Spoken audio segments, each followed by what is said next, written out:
El diván de una psicoanalista es el punto de encuentro para una serie de personajes a los que la homosexualidad ha trastocado la aparente estabilidad de sus vidas, con más humor que drama, cosa que el lector sin duda agradece. Esther Peñas nos presenta, por ejemplo, la historia de una madre que tiene que aceptar la homosexualidad de su hija, pero que, de paso, redescubre el placer del sexo a sus 60 años. También la historia de un apoderado taurino que no puede reprimir la atracción que siente hacia otros hombres en un mundo tan machista como el suyo. También nos cuenta la historia del hijo de un político menor de edad que es obligado a ir a la consulta de esta psicoanalista a curar su homosexualidad, y descubrimos que su principal problema es la mentira. También está la historia de Marieta, que vive con su pareja y que acude a esta consulta porque siente una aversión tremenda a cualquier objeto con forma fálica. La verdad que son historias de gente corriente, de la vida cotidiana, y en Sesión Continua de Esther Peñas nos enseña de alguna forma a quitar el velo de la vergüenza a cosas que en el fondo forman parte de la naturaleza humana.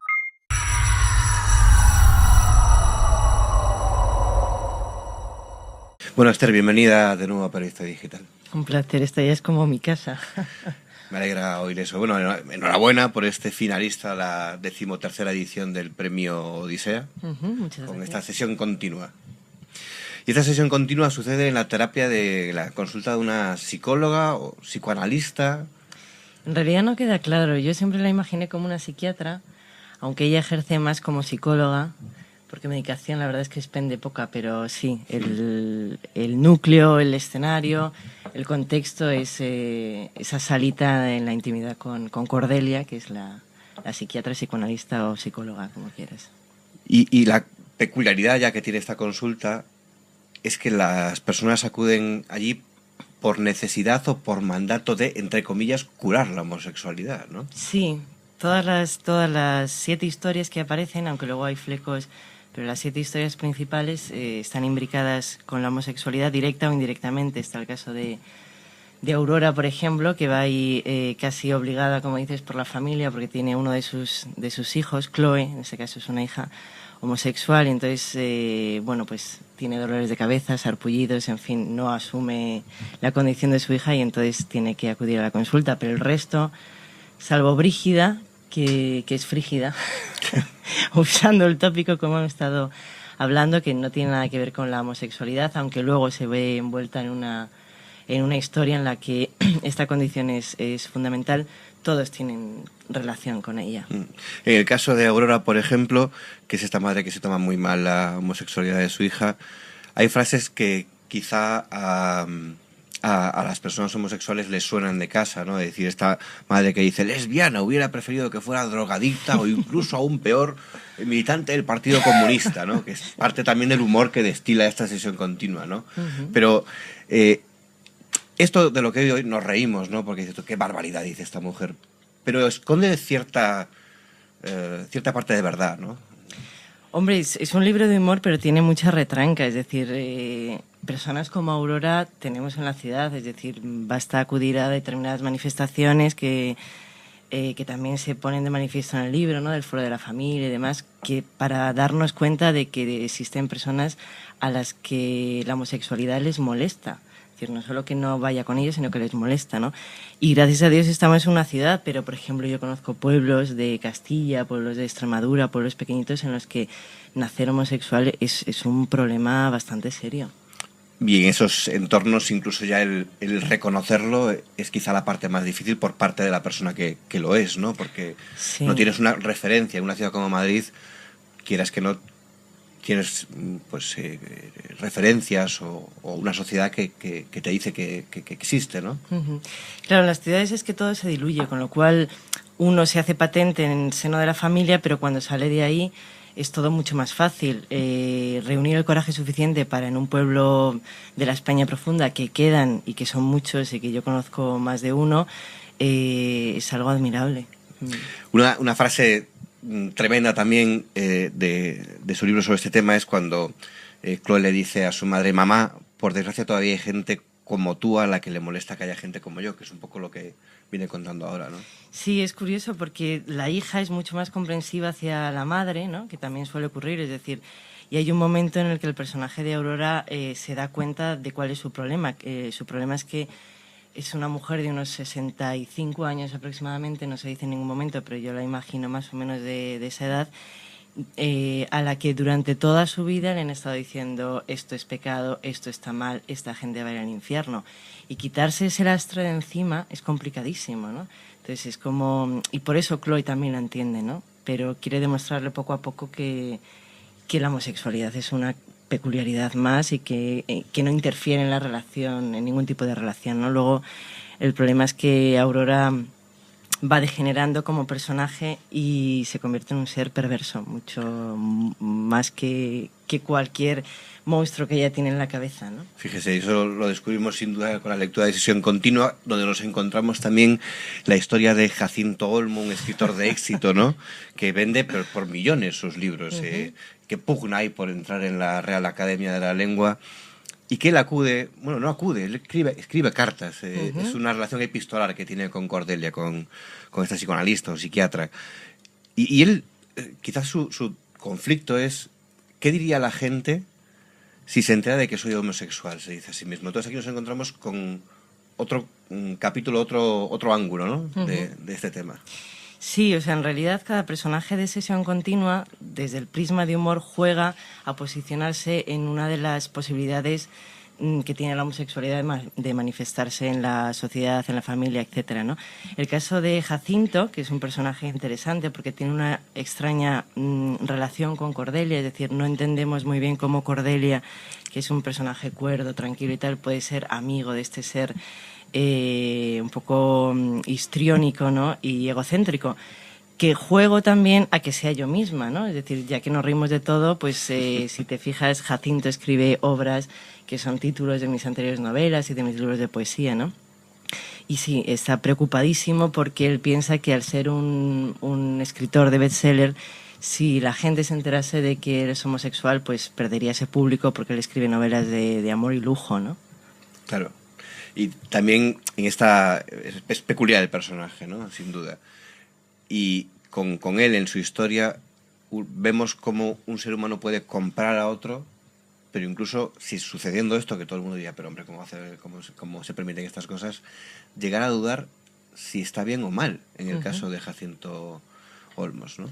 Sí, hombre, llega un momento que que la gente pierde el norte. Entonces es como no me estoy comparando ni mucho menos, pero es como el protagonista de Crimen y Castigo, ¿no? Hay gente que realmente piensa que está por encima del bien y del mal y que tiene una ética superior a la del resto, ¿no? Y por eso le da un cierto, o ellos se arrojan una cierta patente de corso para actuar sobre el resto. Esto, como este ejemplo que has puesto de comprar y vender seres humanos, es un ejemplo llevado al extremo. Pero hay muchas maneras de comprar seres humanos y hay muchas que todos somos testigos hoy en día, ¿no? A lo mejor esta manera tan explícita, ¿no? de sacar el cheque y comprar un ser humano, pues es demasiado exagerado, pero hay otras muchas más taimadas y no por ello más inocentes. Claro, el personaje y lo que hace, desde luego, nos hace pensar en estas cosas. Jacinto Olmo, que también, como ha dicho usted ahora, y es cierto, tiene parte de usted, es un poco autobiográfico en cierto modo, ¿no? En cierto modo, no vamos a asustarnos. Lejano, sí. Pero es verdad que él, por ejemplo, en un momento dice, yo quiero reivindicar a Jardiel, a Neville, a Miura, para hacer frente a estos tiempos de crisis, ¿no? Y es una petición que yo creo que en el fondo es suya directamente. Usted le dedica el libro a escritores como estos, a los que les debe, dice, el haber aprendido a reír, ¿no? Sí, o sea, quizás Sesión Continua es la novela menos autobiográfica porque he dejado que aquí los personajes se explayaran 100% y no he tratado de coartarlos, ni de cohibirlos, ni de imprimir nada mío en ellos, salvo, en este caso, Jacinto, es decir, el libro, como tú dices, está dedicado a mis maestros, es decir, yo creo que soy parte de... La mitad soy fe y la mitad soy humor, el humor me salva de la gravedad y la fe me salva de la liviandad, ¿no? Y ese momento en el que Jacinto dice reivindico a los grandes, yo también lo hago y eso sí que es una aportación. Me he inmiscuido en el personaje para hablar por mí misma a través de él, ¿no? Claro, Jacinto como escritor no ha podido resistir la tentación de darle cosas suyas. Bueno, es una salvedad que hacen de vez en cuando los personajes con quien les da la voz, ¿no? Pero, entonces es cierto que están algo olvidados estos escritores o estos literatos de nuestros clásicos, vamos, al fin y al cabo. Hombre, yo creo que sí. La otra generación del 27 tuvo la mala suerte de vivir en una época en la que no se significaron políticamente, ¿no? Pero yo creo que el humor tiene que trascender todo tipo de dictámenes políticos o de idearios, ¿no? Jardiel, Miura, Neville, yo creo que es que si no hubieran nacido en España y hubieran nacido en Inglaterra o en Francia, serían o estarían a la altura de Groucho Marx, ¿no? Es que no tienen nada que envidiar. O sea, Miura no tiene nada, o Jardiel no tiene nada que envidiar a Noel Coward, ¿no? O sea, para mí es muchísimo mejor y más bizarro, y además es nuestro, no hace falta traducirlo porque está en castellano. Que a veces los buscamos fuera. Bueno, Neville hay que decir que hizo las maletas y se fue a Hollywood, ¿no? Estuvo allí, fue uno de los importantes en un momento determinado. Se fueron, sí. Jardiel también estuvo en Hollywood. López Rubio, que siempre se dice en las crónicas que era el que trabajaba como un mulo. En realidad se fueron, desembarcaron allí, salvo Neville, que a última hora no pudo ir.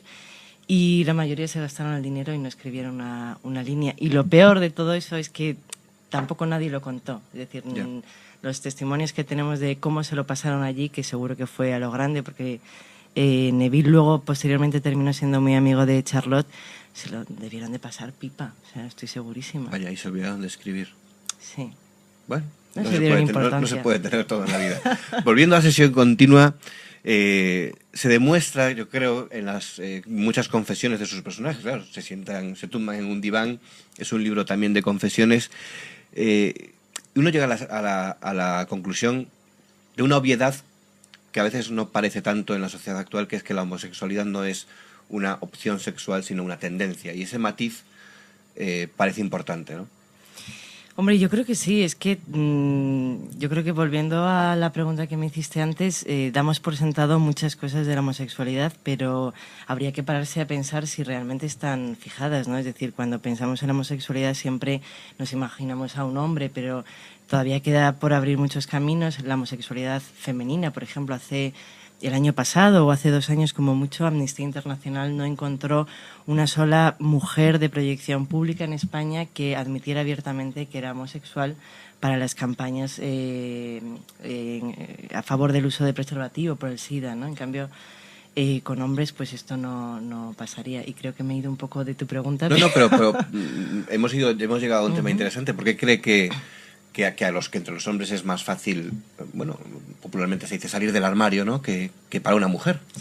Pues no lo sé, supongo que también los medios de comunicación han creado un cauce por el que la homosexualidad femenina pues es algo ya mucho más cotidiano, ¿no? Es decir, todo programa, no solo del corazón, sino en general televisivo, que se precie, pues tiene que tener un homosexual, ¿no? La homosexualidad parece también un objeto de IKEA, ¿no? Que todos tenemos que tener un amigo o un conocido o tal, y queda muy bien, ¿no? En cambio, la homosexualidad femenina es más complicado. En televisión se tapa, a la gente le cuesta, pues porque todavía no nos queda mucho camino por abrir, ¿no? En ese aspecto. Y volviendo a la pregunta que le hacía antes, ¿qué parte de ese camino es, bueno, decir algo que digo, parece obvio, pero no lo es, que mucha gente piensa que es una opción sexual? Cosa que en su libro muchos personajes, como por ejemplo el apoderado de toreros, deja claro que, miren, no es una opción, porque si pudiera elegir no lo sería, ¿no? Claro, es que volvemos otra vez a lo mismo. Es decir, hay mucha gente que piensa que uno es homosexual porque le apetece. Y es que eso es ridículo. Es que no creo, y hoy en día pues las cosas han avanzado mucho, pero hace 30 años, es decir, no estamos hablando de hace mucho, decir que éramos homosexual te acarreaba muchísimos más problemas, inconvenientes y obstáculos en la vida que decir lo contrario. Es decir, no conozco a nadie, conozco muchísima gente y no conozco a nadie que diga que es homosexual porque le apetece, porque eso es una bobada, ¿no? Es decir, es más, conozco un niño pequeño de la España profunda, un niño de 3 años, que si la gente lo viera, o sea, se daría cuenta de que la homosexualidad viene dada. Si es que pensar lo contrario sería absurdo. Es decir, pensar que yo puedo ser homosexual porque me apetece es tan kafkiano como pensar lo contrario. Pensar que mi madre ha sido heterosexual porque le ha apetecido serlo, ¿no? uno es natural en sí mismo, ¿no? O consigo mismo. Claro. Hablando de niños, en su libro no hay un niño de 3 años, pero sí de 12, que es menor de edad, al que su padre, que es político, lo obliga a ir a esta consulta para curarse, ¿no? Cuéntanos un poco, este personaje quizás sea uno de los que más llama la atención, ¿no? Hombre, Cosme a mí me parece un personaje entrañable. Yo creo que todos tocan a Cordelia, o todos tocan la fibra sensible de Cordelia, pero yo creo que Cosme es el que no solo se adentra, sino que acampa, digamos, en el corazón de Cordelia, perdona la cursilería. De hecho, es el que cierra el libro, ¿no? Es el que cierra y da sentido a esta sesión continua. Volviendo a lo de las críticas soterradas, Cosme es un niño de 12 años del que sus padres pues no se preocupan. Primero porque su padre está muy preocupado por los escándalos del partido político al que pertenece, y su madre pues porque tiene muchísimo lío con los cursos de Thermomix y de golf a los que acuden, ¿no? Entonces, en el fondo, Cosme lo único que necesita es ser escuchado, y por eso él va tan a gusto a las sesiones de Cordelia, por eso trata de cortejarla, a pesar de esa distancia de años, ¿no? Y porque él también es homosexual, ¿no? Claro.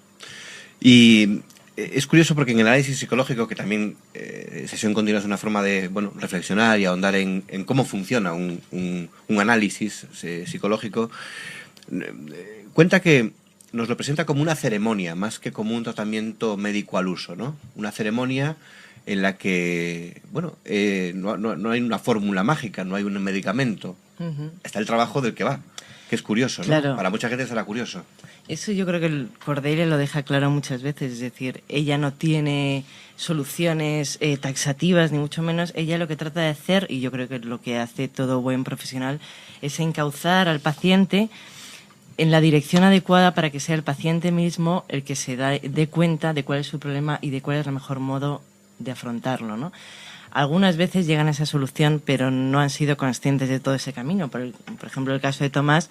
Tomás es un personaje que se empecina en que es homosexual porque ha tenido una erección en las duchas de un gimnasio. Entonces, como se le ha puesto dura, como él dice, tiene que ser homosexual. Entonces está encabezonado con eso, ¿no? Cordelia le está insistiendo constantemente que se replantee ese empecinamiento, ¿no? Y al final es él mismo el que se da cuenta y pasa por alto las observaciones que le ha ido haciendo Cordelia, ¿no? Hay gente que quiere escuchar y gente que no.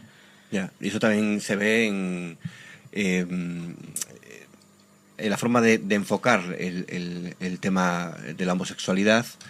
¿Cree que es un problema hoy en día? ¿Cree que hay algunos medios de comunicación, personas, la problemática gay? ¿Cree que es una expresión adecuada? Hombre, no lo sé.